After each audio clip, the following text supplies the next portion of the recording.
Angelfall, Susan E. Chapter 3. I almost tip page in my rush to spin around and change direction. We skid to a halt behind a parked moving truck. I peek out from behind it, unable to stop watching. 5 more angels swoop down on the one with the snowy wings. Judging by their aggressive stances, it's a fight of 5 against 1.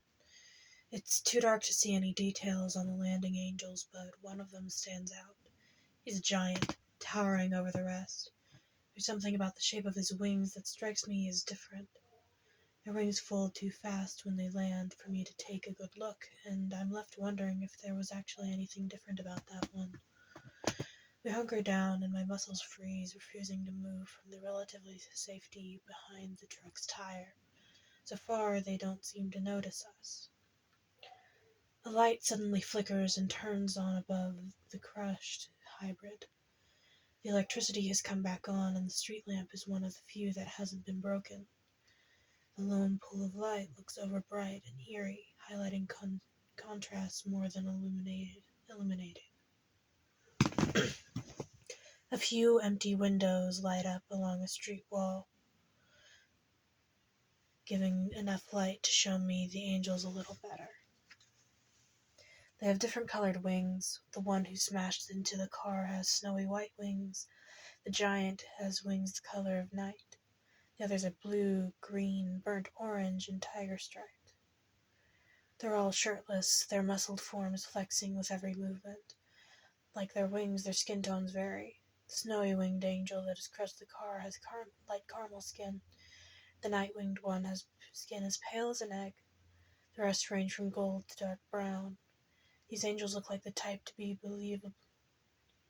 heavily scarred by battle wounds, but instead they have the kind of perfectly unmarred skin prom queens around the country would kill for their prom kings for. The snowy angel rolls painfully off the crushed car. Despite his injuries, he lands in a half crouch, ready for an attack. His athletic grace reminds me of a puma I once saw on TV. I can tell he's a formidable opponent by the way the others wearily approach him, even though he's injured and far outnumbered. Although the others are muscular, they look brutish and clumsy compared to him. He has the body of an Olympic swimmer, taut and muzzled. He looks ready to fight them bare-handed, even though almost all his enemies are armed with swords. His sword lies a few feet away from the car, where it landed during his fall. Like the other angel swords, it's short with 2 feet of throat-slitting double-edged blade. He sees it and shifts to lunge for it, but Burnt Angel kicks the sword. It spins lazily across the asphalt away from its owner, but in the distance it moves is surprisingly short. It must be heavy as lead. It is still far enough away, though, to ensure that Snowy Wings doesn't have a prayer of reaching it. I settle in to watch the angel execution. There is no question of the outcome. Still, Snow puts up a good fight. He kicks the tiger-striped one and manages to hold his own against the 2 others, but he's no match for all 5 of them together.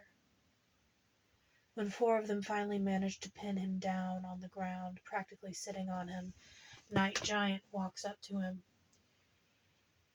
He stalks like the angel of death, which I suppose he could be. I get the distinct impression that this is the culmination of several battles between them.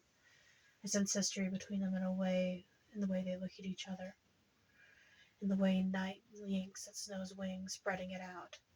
He nods at Stripes, who lifts his sword above the snow.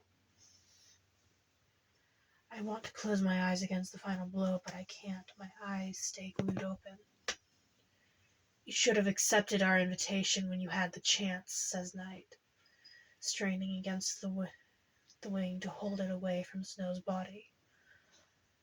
Although even I wouldn't have predicted this kind of end for you. He nods again to Stripes. The blade whips down and slices off the wing. Snow shrieks his fury. The streets fill with the echoes of his rage and agony. Blood sprays everywhere, showering the others. They struggle to hold him down as the blood makes them slick. Snow twists and kicks two of the bullies with the lightning speed. They end up rolling on the asphalt, curling around their stomachs. For a moment, as the remaining two angels fight to keep him down, I think he'll manage to bust loose. But Knight stomps his boot on Snow's back, right on the raw wound. Snow hisses in a breath filled with pain, but does not scream.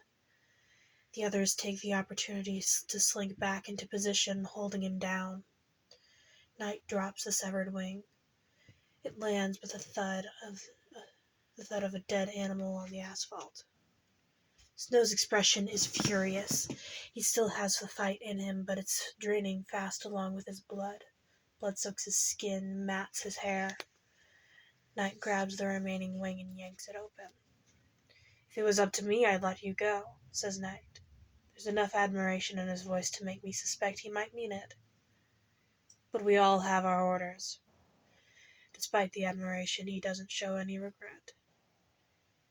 Stripe's blade, poised on Snow's wing joint, catches the moon's reflection. I cringe, expecting another bloody blow. Behind me, the tiniest of sympathetic sounds escapes Paige. Burnt suddenly tilts his head from behind Knight. He looks right at us. I freeze, still crouched behind the moving truck.